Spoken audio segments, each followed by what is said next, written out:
Y'all remember Hurricane Katrina? The storm that finally let America see what disaster relief looks like in real time. And by disaster relief, I mean not much, because the entire emergency plan was basically everybody leave. Leave with what? On what bus? In what car? With what money in the bank? Some of these folks ain't have enough gas to get to the grocery store, let alone out of the state.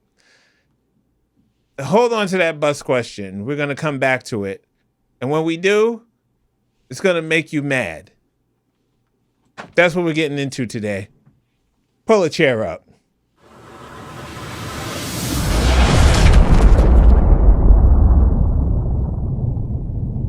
Welcome back to History Was Ghetto, the show where we look at the past and ask one simple question. Who approved this? Now today, Hurricane Katrina, a storm so devastating it exposed government failure, media failure, infrastructure failure, and turns out common sense was on back order too. Now, before we get started with this, New Orleans was living its best life. Before Katrina, New Orleans was outside, real outside. Bagonettes in the morning, second line parade by lunch, somebody's uncle on the trumpet you never heard of, but he's better than anybody on the radio. Then the actual hurricane pulled up like, oh, y'all having a good time? Let me fix that. Every disaster in history starts the exact same way. Somebody somewhere says, it'll probably be fine. Always famous last words. Write it down. Right, Justin? Yeah, man. I sadly I wasn't old enough to remember this, but I heard about it all the time. So we're going to get into the next segment. The forecasts got real, disrespectful, as a matter of fact. Now, you know it's serious when the weatherman stops smiling. Then Katrina shows up, and that same man looks like he just opened his light bill in July. And I already hear somebody in the third chair saying, man, they always overhype these stories, these storms. Not this one, Pop. This one had a permission slip signed by God and the Army Corps of Engineers, both. When a meteorologist says catastrophic, that is not the day to be out here grilling chicken talking about it might miss us.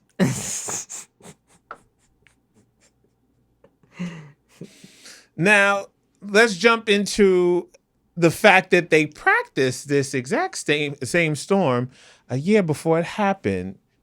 And this is the part of the story that should make you put your phone down. In July of 2004, 13 months before Katrina, the federal government ran a practice disaster, a simulation, a fake hurricane, if you will. They called it Hurricane Pam. They had real agencies, FEMA, state officials, local officials sit in a room for a week and war game what would happen if a slow-moving Category 3 hit New Orleans dead on. And Pam predicted, almost to the letter, 120-mile-an-hour winds, levees overtopped, 20 feet of standing water in the city, hundreds of thousands of people trapped with no way out. That's not foreshadowing. That's not bad luck. That is a dress rehearsal. They ran the play. They watched it fail. They wrote down what would happen. And 13 months later, it happened almost exactly like the simulation said it would. And the response was just as unprepared as if nobody had ever run the fucking drill at all. That's hilarious. So when people ask, how did nobody see this coming? That's the wrong question. Somebody saw it coming with a PowerPoint presentation. The right question is, what happened to the fucking PowerPoint? Because somewhere there's a guy who ran Hurricane Pam, watched the real thing happen exactly the way he said it would, and never even got a my bad text. Now let's go to the next segment. The levees clocked out early. Now, for all intents and purposes, the flooding did more damage than the storm itself. And the flooding happened because the levees gave out. Here's the part that'll make your blood pressure go up. Those same levees were engineered to handle a Category 3 storm. Katrina hit Louisiana as a Category 3. So this ain't some freak impossible no wall could have stopped it monster. The wall got hit by exactly the storm it was built for, and the wall still lost. The levees folded so fast you'd think they were singing "Come Pick Up Your Clothes" like Kalani. Now, remember that bus question from the top of the show? Here it comes. There were roughly 200 New Orleans school buses sitting in a lot before the storm. Buses that by themselves could have moved somewhere between 13 and 20,000 people out of the city. They never moved. The storm hit. Photos came out after of rows of yellow school buses parked in neat little lines completely underwater, like a parking lot that gave up. 27% of the city, about 150,000 people, didn't have a car. That's not laziness, that's math. You can't drive to safety in a vehicle you don't own. So the plan was everybody leave, and the buses that could have actually moved the people with no other way out just sat in a lot, getting rained on, doing absolutely nothing. Hold that thought too, we're not done with these buses. So now you've got thousands of people with nowhere else to go, crammed into the Superdome. The power barely working, food running low, water running low, toilets giving up before the levees even finished giving up. It turned into the world's worst family reunion. Everybody hot, everybody tired, everybody hungry. And there goes Uncle Ray asking the man in the vest, so what's the plan for the 9th time? And the man in the vest doesn't know either. He's just got a vest. The response was so slow, people in there were acting like Amazon Prime should have already existed. It's been 6 hours. Where's my help? Where's my 2-day shipping? And look, I get it. Help takes time to organize. But it takes time, and then it takes time when you literally ran a drill for this exact same scenario 13 months ago. Pick one. Folks were waiting on government help the same way you wait on that one friend who texts "on my way" and is still very much sitting on their couch. You already know that "on my way" means, in some people's language, it means I haven't left the house, but I will think about leaving the house soon. Multiply that by a city for days. Now, here's the funny part. FEMA got dragged in front of a whole country. Katrina might be the first time on a national scale everybody collectively looked at FEMA and went, so what exactly do y'all do here? People needed boats. They got paperwork. And I already know somebody about to say, well, disaster response is complicated, John. It's not that simple. And to that I say, you practiced it. You had the simulation. You had the script. This isn't a pop quiz. This was an open book test, and y'all still failed it.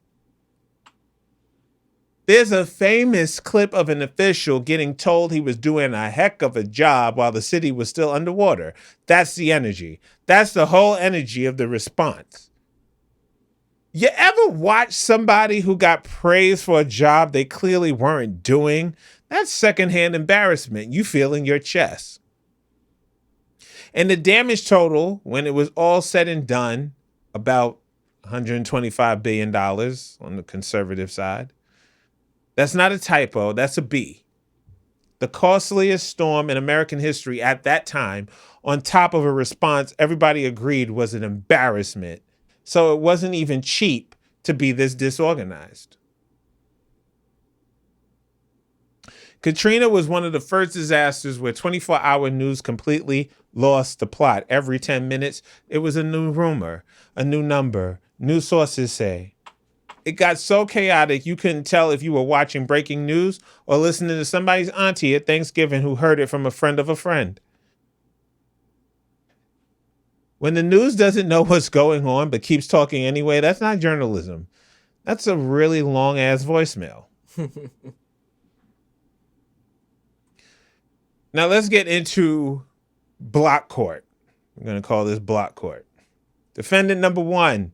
People who waited until the storm was visible from their front porch to start evacuating and had the means to leave the whole time. Guilty. You saw the news, you saw your neighbors loading up the car, you saw the alert buzz on the TV, and you said, let's see how this plays out. Sir, ma'am, this is not a strategy. That's a horror movie decision. This is defendant number 2. Politicians arguing about jurisdiction while people were stuck on rooftops. Extra guilty. Guilty with interest, actually. The city is underwater and certain folks are already at a podium trying to figure out who else they can point the finger at. Nothing gets a politician moving faster than the opportunity to dodge responsibility. That man will sprint. Defendant number 3. The 200 school buses charged with sitting there and doing absolutely nothing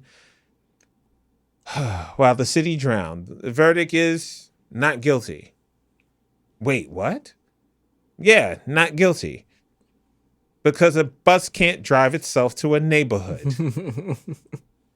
Somebody has to give the order. Somebody has to call the driver. Somebody has to say, go. And nobody said go. The buses didn't fail this city. The buses were standing right there, ready the whole time. The plan failed to use them. So the next time you see that photo, all those yellow buses underwater in a perfect little row, that's not a picture of buses being useless. That's a picture of a decision nobody made. Now let's get into how Katrina pulled the sheet off of everything. And here's the part that's not funny, even for this show. Katrina didn't create inequality in this country. It just turned the lights on and let everybody else see it clearly for once. Researchers went back and looked at who actually died in Orleans Parish. And the mortality rate for Black residents was somewhere between almost double and 4 times higher than for white residents. Same storm, same city, wildly different odds of surviving it. That's not a coincidence. That's a zip code problem. The neighborhoods that flooded worse were lower elevation, lower income, and had the least access to a car, a hotel budget, or a second home upstate to ride it out in. And I already know somebody about to say, here we go, making it about race again. Nah, I didn't make it about anything. The Army Corps of Engineers' own report made it about that. I just read it out loud. You found out real quick how different America looks depending on your block. Disasters don't make problems. They expose the ones that were already sitting there quiet, waiting on somebody to notice. Katrina pulled the sheet off the whole house and said, look at this. And that conversation about who gets protected and who gets left, about infrastructure, about whether the next disaster gets a real plan or another Hurricane Pam that nobody listens to, that's still going on today, 20 years later. But here are some of the things that Katrina taught us. Batteries become currency. Forget gold. Give me double A's. Gas stations turn into the Hunger Games the second a storm gets a name. Weather forecasters deserve hazard pay and a little more respect. A government can run a perfect practice drill and still fail the real test. Everybody's got an evacuation plan right up until they hit actual traffic or don't have a car at all. Politicians love a podium more than they love a solution. And 9 times out of 10, it's the neighbors, the church, the corner store, regular people helping each other before the government even shows up. Now, in my final monologue, Hurricane Katrina wasn't funny. I want to say that clearly. But this show is never about laughing at tragedy. It's about looking back at how people in charge responded to it and being honest about how ridiculous a lot of that response really was. Remember that bus question I asked you at the top of the show? Leave with what? Turns out there was an answer parked a few blocks away the whole time. 200 buses, enough seats for thousands of people who had no other way out, just sitting there, getting rained on, waiting on a phone call that never came. That's the whole story of Katrina in one photo. The help wasn't always far away. Sometimes it was parked right there, full of gas, and nobody picked up the phone. 20 years later, people still remember exactly where they were. They remember the rooftops, the Superdome, the waiting, and they remember asking the same question over and over. How was nobody prepared for this? Now you know the real answer. Somebody was prepared. They ran the whole drill a year early and wrote it all down. Prepared just wasn't the same thing as ready. That's why this story still matters, not because it's history, because it's a warning. And if we're being honest with each other, history was ghetto.